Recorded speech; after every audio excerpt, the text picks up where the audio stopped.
அதிகாலையில் தீபா சமையலறையில் சமையல் செய்து கொண்டிருந்தாள்.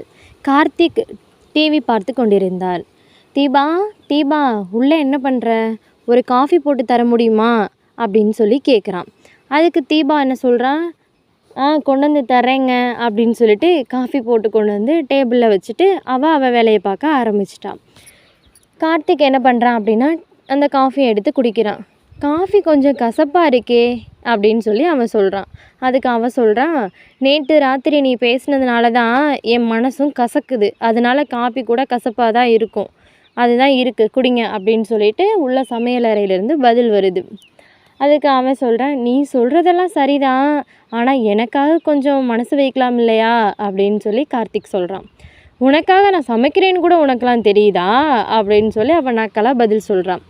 அந்த அன்னைக்கு சாயங்காலமே சரியான மழை பெய்யுது. தீபா என்ன பண்ணுறா அப்படின்னா ஜன்னல் ஓரமாக நின்று அந்த மழையை ரசிக்கிறான். அப்போ கார்த்திக் என்ன பண்ணுறான் அப்படின்னா மெதுவாக அவளோட பக்கத்தில் போய் அவள் கோவமாக இருக்கான்னு தெரியும், இருந்தாலும் கொஞ்சம் சமாதானப்படுத்தி சிரிக்க வைக்கலாமே அப்படின்னு சொல்லிட்டு பேச ஆரம்பிக்கிறான். தீபா, இது உனக்கே நல்லா இருக்கா? ஒரு நாள் முழுக்க இப்படி பேசாமல் இருந்தால் எப்படி? நீ என் கூட பேசலைன்னா எனக்கு என்னென்னமோ தோணுது, மனசு ரொம்ப கஷ்டமாக இருக்குது. நீ கோபப்படுறது என்னமோ ஒரு வகையில் நியாயம்தான், இருந்தாலும் எனக்கு கொஞ்சம் மனசு கஷ்டமாக இருக்குது, பேசலாம் இல்லையா அப்படின்னு சொல்லி மெதுவாக அப்படி கெஞ்சி கேட்குற மாதிரி கேட்குறான். அவன் கேட்குறத பார்த்த உடனே தீபாவுக்கு சிரிப்பு வந்துடுச்சு. அப்போனா இதெல்லாம் யாரோட தவறுங்க, உங்களோட தவறு தானே அப்படின்னு சொல்லி அவள் சொல்கிறான். என்னோட தவறு தான், இருந்தாலும் நீ என்னை இன்னும் சரியாக புரிஞ்சுக்கலை அப்படின்னு சொல்லி அவன் கார்த்திக் சொல்கிறான். அப்படின்னா நான் என்ன உங்களை புரிஞ்சுக்கல, நீங்கள் தான் என்னை புரிஞ்சுக்கலை. என்னோடய பிறந்தநாளை கூட நீங்கள் உங்களால் ஞாபகம் வச்சுக்க முடியலல்ல, மறந்துட்டீங்கல்ல, இதே மாதிரி தான் நீங்கள் ஒவ்வொரு விஷயத்துலையும் பண்ணுறீங்க அப்படின்னு சொல்லி அவள் லைட்டாக கோவப்பட ஆரம்பிக்கிறான். ஐயோ லூஸு, இல்லடி, நான் போய் உன்னோட பிறந்தநாளை போய் மறப்பேனா? அந்த அலமாரியில் ஒரு கிஃப்ட் பாக்ஸ் இருக்குது, போய் எடுத்துகிட்டு வா அப்படின்னு சொல்கிறான். கிஃப்ட் பாக்ஸா அப்படின்னு சொல்லிட்டு தீபா மெதுவாக போய் அந்த கிஃப்ட் பாக்ஸை போய் எடுத்துகிட்டு வர்றான். ஓப்பன் பண்ணு அப்படின்னு சொல்கிறான். அதை ஓப்பன் பண்ணி பார்க்கும்போது அதுக்குள்ளே அழகாக ஒரு ஸ்டார் போட்ட ஒரு ப்ரேஸ்லெட் வந்து இருக்குது. இது எனக்கா அப்படின்னு சொல்லி அவள் கேட்குறான். ஆமாம், உனக்கு தான் இந்த ப்ரேஸ்லெட்டு அப்படின்னு சொல்லி அவன் சொல்கிறான். அப்படியே நீங்கள் எனக்கு ஒரு விஷ் கூட பண்ணலை அப்படின்னு அவள் கேட்குறான். விஷ் பண்ணலான்னு தான் இருந்தேன், இருந்தாலும் சரி ஒரு சர்ப்ரைஸாக கொடுத்து விஷ் பண்ணலாமே அப்படின்னு சொல்லிட்டு தான் சொல்லலை அப்படின்னு அவன் வந்து சிரிச்சுக்கிட்டே சொல்கிறான். அவளுக்கு வெக்கத்தில் சிரிப்பு வந்துடுச்சு. அவனோட மார்பில் அவன் மெதுவாக அப்படியே சாஞ்சிக்கிறான்.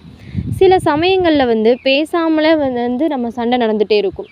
இப்போ சண்டை அப்படின்னாவே பேசாமல் இருக்கக்கூடாது, ஒருத்தருக்கு ஒருத்தர் பேசினா தானே அதோட அர்த்தங்கள் என்னன்னு சொல்லி புரியும். அப்புறம் சாயங்காலம் அவள் ஒரு காஃபி போட்டு கொடுக்குறான் அவனுக்கு. இந்த காஃபி இன்றைக்கி ரொம்ப ஸ்வீட்டாக இருக்கே அப்படின்னு சொல்லி கார்த்திக் பதில் சொல்கிறான். அதுக்கு அவள் சொல்கிறா, உங்களோட பேச்சு தான் சர்க்கரையாக இருக்குதுல்ல, அப்போ சர்க்கரையாக இருக்கும்போது காஃபியும் ஸ்வீட்டாக தாங்க இருக்கும் அப்படின்னு அவன் இங்கேருந்து பதில் சொல்கிறான். காதலில் வந்து சின்ன சின்ன சண்டையெல்லாம் ரொம்ப அழகாக இருக்கும் பார்த்தீங்க அப்படின்னா, ஆனால் அந்த சண்டைக்கு அப்புறமா வரும் இல்லையா ஒரு சமாதானம், அது கோடி கொடுத்தாலும் வந்து கிடைக்கவே கிடைக்காது. எவ்வளோ சண்டை நடக்கட்டுங்க, ஆனால் சண்டைக்கு அப்புறமா ஒரு சின்ன சமாதானம் போதும், அவ்வளோதான். வாழ்க்கை ரொம்ப அழகாக இருக்கும். வாழ்க்கை அப்படிங்கிறது வந்து சண்டையே இல்லாமல் வெறும் இன்பங்கள் மட்டுமே நிறைந்தது அல்ல, சண்டை சமாதானம் எல்லாமே இருக்கும். அப்போ தான் வந்து அது ரொம்ப நல்லாயிருக்கும். என்னோடய ஸ்டோரி உங்களுக்கு பிடிச்சிருச்சுன்னா மறக்காமல் என்னோடய சேனலை சப்ஸ்கிரைப் பண்ணி வச்சுக்கோங்க. அப்படியே மறந்துடாமல் பக்கத்தில் இருக்க பெல் ஐக்கானையும் கிளிக் பண்ணி வச்சுக்கோங்க. அப்போ தான் நான் போடுற எல்லா வீடியோ வந்து உங்களுக்கு நோட்டிஃபிகேஷனில் உடனே வந்து ஷோவாகும். இதே மாதிரி நிறைய ஸ்டோரிஸ் வந்து என்னோடய சேனலில் நான் அப்லோட் பண்ணியிருக்கேன். மறந்துடாமல் நீங்கள் போய் உள்ளே போய் செக் பண்ணி பார்த்துக்கோங்க.